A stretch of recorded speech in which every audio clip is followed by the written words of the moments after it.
Crazy Monday, Leanne. Crazy Monday. But over to our special guest today, who's a man who many believe is an example that modern-day South African youth should follow. He carries with him one of the most revered family names in this country, and he most certainly lives up to it as a social activist, a promoter of the spirit of Ubuntu through his charity organization called Cheese Kids. And he's also a fellow at the Archbishop Tutu Leadership.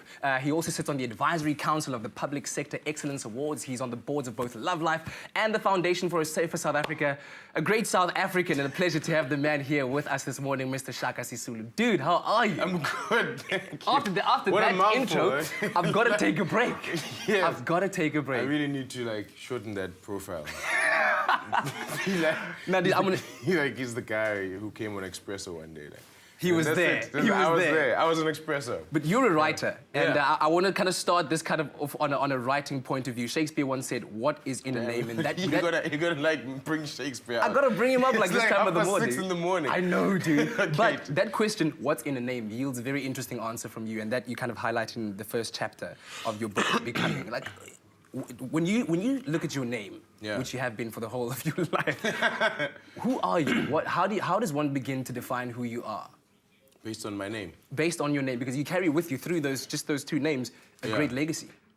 Well, it's interesting. I mean, I remember, people that watched me grow up, the uncles always say, you were such a rascal when you were young. You really deserve that Shaka name. And your mother was so afraid you'd just become a tyrant. And apparently I used to bully kids, and then I used to have these toy soldiers and Red Indian, and I used to have evasive maneuvers and where the cowboys all got killed and trapped, and everyone would be watching, all these uncles watching would be fascinated, be like, oh yes. Mind you, he said He's a apparently, he Shaka. didn't deny it. He said apparently, not denying the fact that you were a bully one day. Hey, okay, apparently because I'm told these things. Hey, don't bully answers out of me. I read something very interesting Yeah. in your Q&A asking about what is the first thing you wake up, or when you wake up in the morning, the first Yeah. thing you think in the morning. You always think, oh my goodness, I'm late, I need to do this, I need to do that. This morning I didn't. What did you think this morning when you woke up? I was like, wow, okay, I've got time. I was like, wow, it's 4 o'clock. It's cool. Yes, espresso, let's go, let's go. Espresso. But dude, you do amazing it's like 2 work. hours till my cup of tea.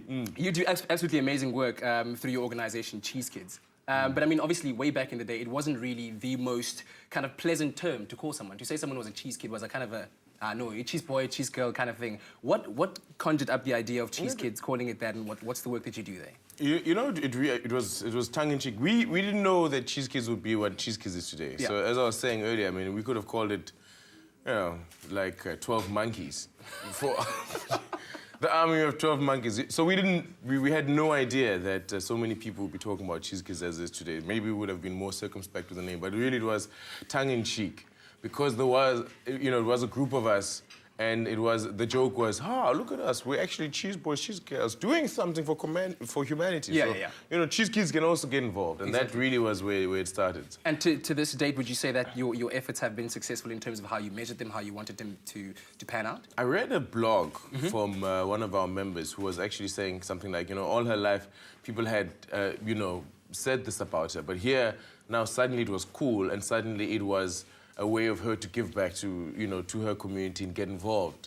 And that for me was enough. That for me was like, okay, so yeah, we have started to, we started to answer to that promise. Yeah.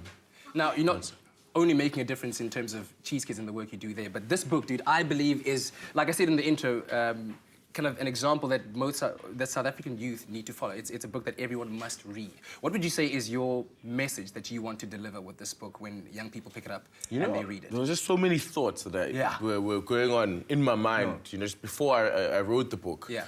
And I was actually glad for the opportunity to write the book because a lot of it now, I got it down. Yeah. And it's different thoughts from you. I hear a lot of times people talking about, were South Africans sold out? Yeah. At the negotiation table. Were they? Yeah, it's funny because on Matiba's birthday, there were a couple of people who said, Matiba sold us out.